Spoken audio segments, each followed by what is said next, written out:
எல்லாருக்குமே பொங்கல் நல்வாழ்த்துக்கள். காலையில் எழுந்தவுடனே ஒரு 7 மணிக்கு மேலே குளிராக இருந்துச்சு. அந்த டைமில் வந்து போகிக்காக பார்த்தீங்கன்னா பழைய துணியெல்லாம் எடுத்து போட்டு நல்லா வந்து அந்த போகியை வந்து கொண்டாடினோம்.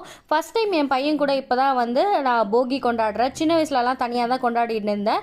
இந்த வாட்டி வந்து குழந்தை கூட கொண்டாடுறது ரொம்பவே ஹாப்பியாக இருந்துச்சு. அதுக்கப்புறம் இன்னைக்கு வந்து மச்சனும் வந்து மலைக்கு கிளம்புறதுனால கூட மாட இருந்து பூஜை பண்ணி அவங்கள வந்து மலைக்கு நல்லபடியாக கொண்டு போய் விடணும். அதுக்காக வந்து நாங்கள் எல்லாம் ரெடி பண்ணிட்டு இருக்கோம். எல்லா சொந்தக்காரனும் வந்து பாத்தீங்கன்னா வந்துட்டாங்க. வந்து ஆகிட்டே இருக்கிறதுனால சீக்கிரமா கடகடன் வந்து சமையல்லாம் முடிச்சுட்டு அதுக்கப்புறம் பூஜை எல்லாம் முடிச்சிட்ட பிறகு நாங்க வந்து கோயிலுக்கு கிளம்பிட்டோம். அங்க வந்து அரிசிலாம் வந்து ஃபேமிலி மெம்பர்ஸ் எல்லாம் போடணும்ல, அதுக்காக வந்து எல்லாருமே கிளம்பிட்டோம். இந்த கோயில்ல நெல்லிக்காய் செடி எல்லாம் பார்த்தேன். நெல்லிக்காய் வந்து சின்ன வயசுல ரொம்ப சாப்பிடுவேன். இப்பதான் குழந்தை வளர்ந்துட்டான்னு சாப்பிடல.